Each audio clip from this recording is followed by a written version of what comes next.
Hello once again, and a warm welcome to highlights of round 6 of the World Superbike Championship, which this week comes from the Autodromo di Monza, just north of Milan in Italy. Round 6 is at a classic circuit buried deep in the ancient Royal Park of Monza, and was the third international motor racing circuit ever to be built, after the UK track of Brooklands in 1907 and Indianapolis in America in 1909. It dates back to 1922, and all the great champions of both 2 and 4 wheels have taken on this motorsport mecca. It's also one of the fastest circuits on the calendar, with speeds reaching over 320 kilometres per hour. It's certainly not for the faint-hearted, and usually throws up tight wheel-to-wheel racing, where slipstreaming down the long straights is a must for success. There's a lot at stake this weekend, as the championship is almost at a halfway stage. Britain's James Toseland leads the championship with 196 points, 32 ahead of Max Biaggi, with Haga third, and the two Troys, Corser and Bayliss, still very much in the hunt. With high speeds and high temperatures expected, once again the Pirelli tyres will be the focus for riders and teams throughout the 3-day weekend. Monza requires a special kind of compound to tackle the long, fast circuit, and all the riders would need to try out as many solutions as they could before race day. Pirelli themselves are based in Milan, so it's also a very important weekend for them as they celebrate their 4th year as the sole tyre supplier to the championship. Giorgio Barbier is the race manager of Pirelli, and he gave us an insight of what it takes to supply tyres to over 150 riders for the weekend and try to keep them all satisfied. Well, Giorgio, this week for the highlights we're doing a feature on the Pirelli team and what they do of a weekend, and obviously this is a very important weekend, the fastest track, also the home for Pirelli, Milan. Give us an idea of what it takes for you to come racing here at Milan.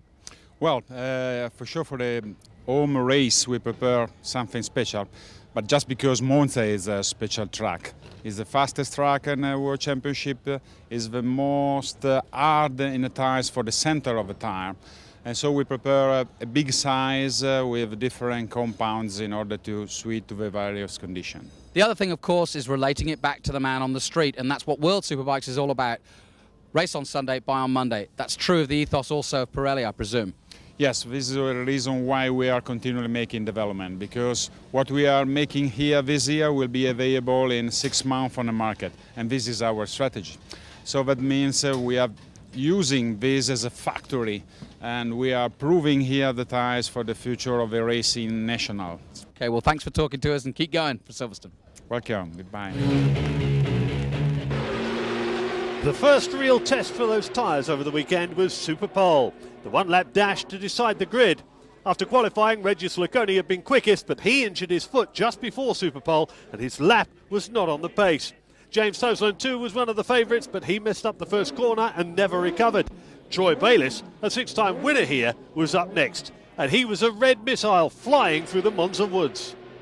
0.5 up still, that's half a second up, and that's impressive. Kageyama, 146.6. That will put him in 45.7 area, which is the top 3 or top 4. So this is where he needs to be. He needs to be on the front row if he's going to stand a chance to be in the draft.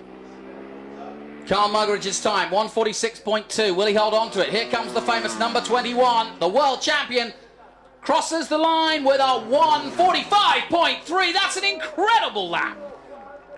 Then it was the turn of Noriyuki Haga. Certainly no master of Superpole, with only 3 successes to his name. He seems to be gelling with his Italian-based Yamaha R1 like no bike he's ever ridden before. His lap was simply sensational as he blitzed the lap record.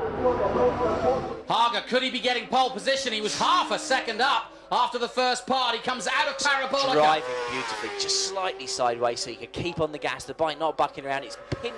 Oh, by half a second, as they say in Italy. Pole position by almost half a second.